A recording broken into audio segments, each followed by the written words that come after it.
자, B로 시작하는 네 번째 단어인데요. BAMBOO입니다.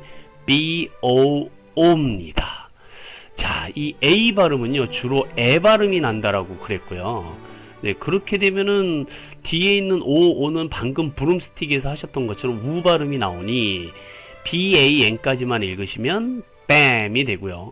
BOO까지 읽으시게 되면 네, 바로 그립에서처럼 뱀부라는 대나무의 영어 표현이 되겠습니다. 자, 읽어볼까요? 뱀부, 뱀부. 네, 이 우리가 나무라고 불리지만 나무가 아닌 나무, 바로 대나무입니다. 네, 대나무는요, 예로부터 우리 생활에 밀접하게 사용되어 왔지만 더 기술 개발로 인해서 그 용도가 더 많이 확대되고 있죠. 대나무의 한문은요, 지금 밑에 보시는 바와 같이 대죽자를 쓰잖아요. 이 대죽이라는 말은 그 한문으로 풀초자를 거꾸로 쓴 글자라기도 하고요. 이 대나무 가지의 잎이 달린 모양을 형상화했다라고 하는 얘기도 있습니다.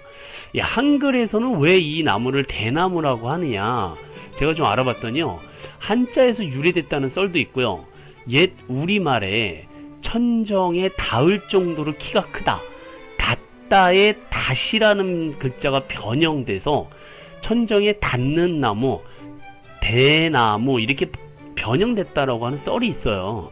네, 뭐 어쨌든 여러 가지 이야기가 있습니다만 그 말이 좀 정설인 것 같습니다. 큰 대자가 아니라 이거보다 큰 나무는 더 많으니까요. 예, 천정에 닿다 하는 닷나무, 근데 이제 변형돼서 대나무 이렇게 됐다라고 하는 게 맞는 것 같습니다. 영어, 지금까지는 이제 한글과 한문의 어원이었고요. 영어는 BAMBO, 네, 뱀부, 네, 발음이 좀 이상하죠, 그렇죠? 어디서 유래됐느냐면 전통적인 이론에 따지면 이게 말레이시아어라고 그래요. 말레이시아어의 뱀부라는 그런 말에서 비롯됐다고 하는데요. 이게 서양어로 유입되면서 이제 이 단어가 고정된 거죠. 네, 재밌는 썰이 하나 있는데요. 영국 군인들이 식민지 개척을 위해서 군대를 끌고 말레이시아에 도착을 했었대요. 그런데 원주민들이 이제 이 대나무, 뱀부를 자르는 거를 보고요, 그게 무슨 나무냐고 물어봤더니 이 원주민들이 뱀부, 뱀부, 뱀부, 뱀부 뭐 이래가지고요, 그 말이 그대로 영어가 되었다는 썰이 있습니다.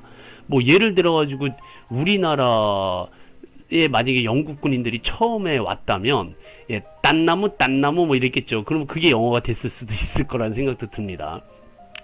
한 가지 좀 상식적인 얘기, 중요한 얘기 한 가지, 아까 제가 나무로 불리지만 나무가 아닌 나무라고 그랬는데요. 그럼 이 대나무는 나무가 아니라는 거예요. 대나무는요, 풀입니다. 네, 놀라신 분 계시리라 생각되는데, 대나무는요, 풀 중에서 가장 크고요, 성공적으로 이 산림에서 살아남은 종이기도 합니다. 네, 잘 알아두세요. 상식적으로 대나무는 풀입니다. 풀. 네, 풀로 분류가 된다 하더라도요, 많은 대나무의 종들이 목재, 나무와 같은 형상을 가지고 있어서 그냥 우리가 나무라고 불리긴 하죠. 하지만 풀입니다. 종에 따라 다르긴 한데요, 대나무는 풀임에도 불구하고 하루에 1m씩 자란다고 해요. 종에 따라 다르긴 해요. 네, 어쨌든 쭉쭉 자라는 대나무를 영어로 뭐라 그런다? 네, 뱀부. 네, 잘 기억을 해두셨으면 좋겠습니다. 자, 다섯 번째, B로 시작하는 단어 다섯 번째는요, BARBER입니다.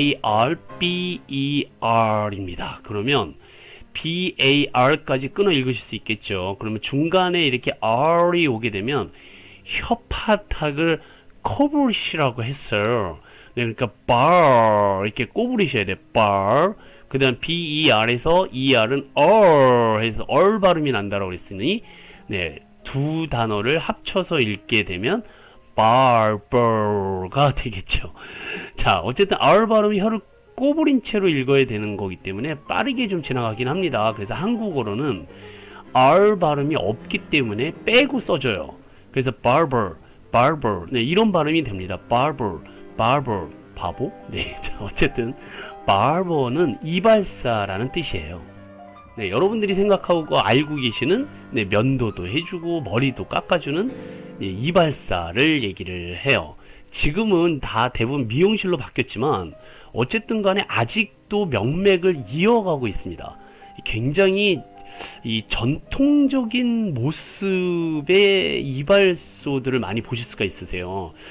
예, 저는 어떻게 저렇게 바버가 이 굉장히 오랫동안 전통이 지속됐고 이제 명맥이 이어질까 생각해 보면서 이걸 좀 알아봤더니요, 대단히 놀라운 상식적인 역사가 있더라고요. 그 이 바버예요. 앞에 알파벳인 BARB 있잖아요. BARB 여기까지 barbe인데요. barbe. 네, 이 barbe가 뭐냐 하면은요, 그 미늘이라고 그래요. 우리말로는 미늘이라고 합니다. 네, 미늘이 뭐냐면요, 작은 바늘이란 뜻이에요. 그 이 barbe가 미늘이라는 뜻인데, 가시 모양의 돌기, 뭐 수염처럼 뾰족 나온 거 신랄한 말, 가시돋친 말의 명사 형태입니다. 발음은 barbe 이렇게 읽는데, 그 이 barbe 미늘이 뭐냐고 물어보시는 분들을 위해서 설명을 드리면, 낚싯바늘 있잖아요. 낚싯바늘, fishing hook라고 하는데, 낚싯바늘을 자세히 살펴보면요, 그 각 부위의 명칭이 있어요. 그런데 여기 네, BARB 보이시나요? 고리 맨 끝에, 네, 바로 여기입니다. 마치 이렇게 털처럼 아주 조그맣게 툭 튀어나온 부분이 있습니다. 요 부분이 바로 barbe예요. barbe. 네, 우리나라 말로는 뭐라 그런다고요? 미늘이라고 하는데, 그 가시 모양의 돌기, 수염처럼 뾰족 나온 거, 네, 그거를 의미하는 단어를 barbe라고 그래요. 그러니까 보통 이제 수염의 뜻인데, 이게 라틴어에서는 뭐 털, 아주 삐죽 나온 털, 수염이라는 말에서 만들어진 단어입니다. 이 미늘, barbe는요, 고기가 물면은요, 낚싯바늘이 찢어질 때까지 고기 입이 찢어질 때까지 빠지지 않도록 하는 역할을 한다고 합니다. 아주 잔인하죠. 네, 그래서 비유적으로 신랄한 말, 아주 가시돋친 말이란 뜻으로 쓰이기도 한다고 합니다. 원래는 이 barbe가 수염이라는 라틴어에서 유래되었다고 제가 그랬잖아요. 그래서 남자들은요, 이 barbe, 수염을 깎고 다듬어 주는 사람, 이 r을 붙이면 barber가 되잖아요. 수염을 깎아주는, 다듬어주는 사람. 그래서 이발사가 된 겁니다. 네. 네. 자, 그런데 그 이발소의 그 아주 상식적인, 네, 여기 미늘, 상식적인 그런 간판과 그런 게 있는데요. 영어로는 이제 barbershop 이러잖아요. barbershop. 이게 이발소의 정식 명칭이고요. barber는 이발사고요. 이 barbershop에 가보시면요, 우리나라뿐만 아니라 유럽이라든지 미국에도요, 이러한 그 장치, 네, 이런 거를 벽에다가 박아놓고요, 이게 돌돌돌돌 소리가 나면서 돌아가요. 혹시 여기서 퀴즈 하나 내겠습니다. 이 원통 모양의 이 바로 기구, 이 빨간색, 흰색, 파란색이 있지 않습니까? 네, 이게 뭘 상징하는 건지 혹시 아시는 분? 네, 흰색, 빨간색, 파란색. 이게 뭐냐면요, 빨간색은 동맥이고요, 파란색은 정맥입니다. 흰색은요, 붕대예요.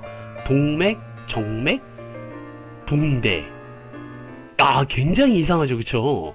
동맥, 정맥, 붕대가 무슨 관계냐고 이제 제가 이제 조사를 해보니까요, 그 날카로운 칼로요, 턱수염을 깎던 이발사들은요, 칼을 굉장히 잘 다루었겠죠.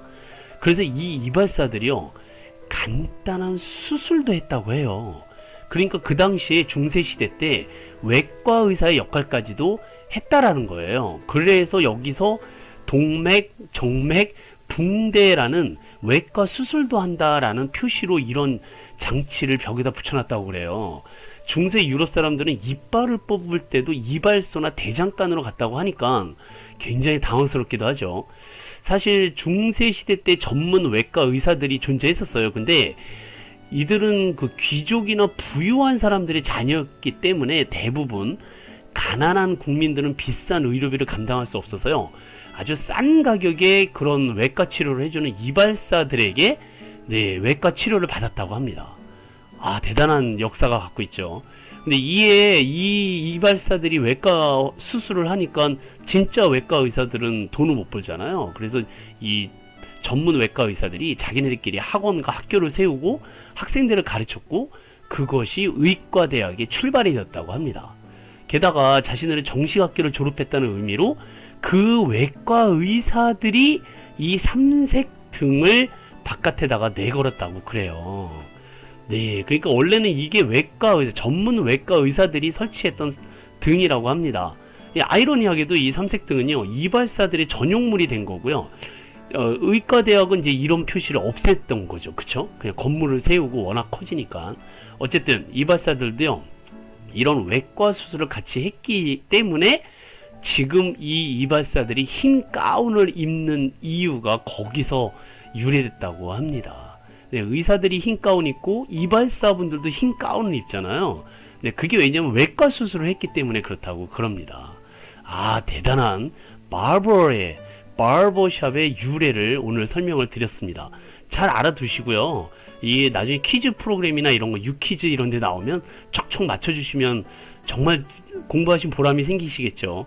네, 게다가 저는 처음에 이 바버샵이 바버의 영어 단어가 이런 어원이 있는 줄도 모르고요. 이 이발소에 가면은 머리를 똑같이 깎아주잖아요. 이 미용실하고는 달리. 그래서 여기 이발소에 들어갔다가 나오면 사람들이 바보 머리가 된다. 그래서 바버샵 이렇게 바버라고 외웠었거든요. 근데 그런 뜻이 아니라 수염이란 뜻. 네, 바버였습니다. 네, 이 페이지가 넘어가 버렸네요. 자, 6번째 단어 빨리 넘어가겠습니다. butterfly입니다. 네, 그러면 이 butter까지 끊어 읽으시게 되면 네, 여러분들 잘 알겠지는 버터가 돼요. 버터. 그 다음에 fly로 끝나는 바로 이 긴 단어의 뜻은 나비가 되겠습니다. 자, 읽어볼까요? butterfly. 네, 또는 영어 발음으로 꺾어서 읽으시게 되면 butterfly라고 흉내내시면 좋으실 것 같습니다. 한밤중에요, 유럽에서는 마법사가 나비로 변해가지고 우유나 버터를 훔쳐갔다라는 민담에서 유래된 말이 바로 버터플라이입니다. 네. 근데 왜 나비가 마법사고 왜 버터를 훔쳐갔을까? 네. 그러니까 왜 그러냐면은 그 여러 가지 썰들이 있다고 그래요. 나비를 의미하는 단어에 왜 버터가 붙었는지는 많은 그런 영어권 그 사람들도 흥미를 가지고 궁금해하는 주제 중에 하나입니다. 몇 가지 의견들이 있긴 해요. 원래는 게르만족어에서 비롯됐다고 알려져 있는데 실제로 그 독일 지역에서는 버터 색깔을 그런 빛을 띠는 경우가 나비들이 많았기 때문에 그대로 버터 색깔의 나비다, 날아다니는 놈이다. 네, 그래서 이제 나비가 버터플라이라고 하는 견해도 있고요. 또는 이제 밤에 귀한 버터를 만들어 놓으면은 막 이제 원래는 쥐들이나 막 남의 도둑놈님들이 훔쳐가곤 그랬는데 네, 이게 냄새가 강하니까 나비들이 이제 주위에 돌아다니거든요. 네, 그래서 이 나비가 버터나 우유를 훔쳐갔다. 뭐 이런 설화에서 전래됐다고도 하고요. 여러 가지 설이 있습니다. 그 나비의 배설물이 꼭 버터를 닮았다고도 하고요. 네, 나름 이런 언어학적인 근거에서 유래한 썰들이기도 합니다. 네, 마지막 여담으로 그 한국어에서는 한국 사람들은 근데 이 버터플라이를 버터라고 하지 않고 왜 나비라고 그랬을까? 네, 영어가 들어오기 전부터 그 옛날 고대어에 날비라는 말이 있었다고 그래요. 날비가 뭐냐면 나불거리면서 나는 놈이다. 나불나불거리면서 그 나는 놈을 날비 그러다가 이게 지금은 이제 나비 음운 변화를 거치면서 나비라는 단어로 굳어졌다라고 알려져 있습니다. 이러한 썰이 정확할 경우에 영어와 한국어의 단어의 이 형성 과정은 제법 유사한 것이 된다라고 볼 수가 있죠. 자, 어쨌든 나비를 영어로 뭐라 그런다고요? 버터플라이. 네, 버터플라이. 네, 그렇게 기억해 두시면 되겠습니다. 자, 7번째 단어 보겠습니다. 이것도 만만치 않게 길죠. 그런데 공부해 보시면 반드시 알고 있었어야 되는 단어구나 라고 네, 생각하실 겁니다. 자, BRIDEGROOM입니다. 어디서 끊으시냐면 여기서 끊어야 돼요. 네, BRIDE에서. 그래서 끊어서 읽었을 때 이것은 두 단어가 하나로 합쳐진 말이 되겠습니다. 네, 여기서 끊어버리면 이가 마지막 이 발음이 되니까 앞에 있는 I는 그대로 I라고 읽어주셔서 bride가 되고요. 그 다음에 그 앞에서 공부하셨던 빗자루 기억나세요? 빗자루가 브룸이었잖아요. 브룸스틱. 네, 근데 여기서는 G로 써서 구름이 됐어요. 구름. 네, 그래서 bride, groom을 이어서 읽으시게 되면 네, 이렇게 읽게 됩니다. 발음 그대로 bridegroom, bridegroom. 네, 이 bridegroom은요 신랑이라는 뜻입니다. 결혼을 하게 되면 네, 신부와 신랑이 하나의 부부가 되는데요. 이 여러분들이 공부하실 때 신랑 신부를 영어로 뭐라고 할까요? 그럼 얼른 대답하시는 분이 많지 않으세요? 이번 기회에 꼭 알아두세요. 자, 우선 앞에 있는 bride 요거요. 네, 이것이 bride인데요. 이 bride는 인도와 유럽어에서 파생된 단어입니다. 이 고대 언어에서는 bride가 요리하는 사람이라고 했던 의미가 있다고 해요. 결혼해서 집안의 요리를 담당하는 사람이 누구예요? 네, 옛날 지금 맞벌이지만 네, 그래서 이 bride가 바로 신부라는 뜻이 되고요. 네, 바깥에서 일하는 사람, 네, 그것을 바로 뒤에 단어 groom, 네, 바로 이 단어입니다. 이 groom이라는 단어가 바로 신랑이라는 영어 단어입니다. 네, 근데 이제 옛날에는 신랑이 더 중요시 여겨졌기 때문에 신부의 신랑, 네, 이렇게 이제 사람들이 받아들였대요. 그래서 두 단어가 하나로 합쳐져서 그냥 신랑이라고도 해요.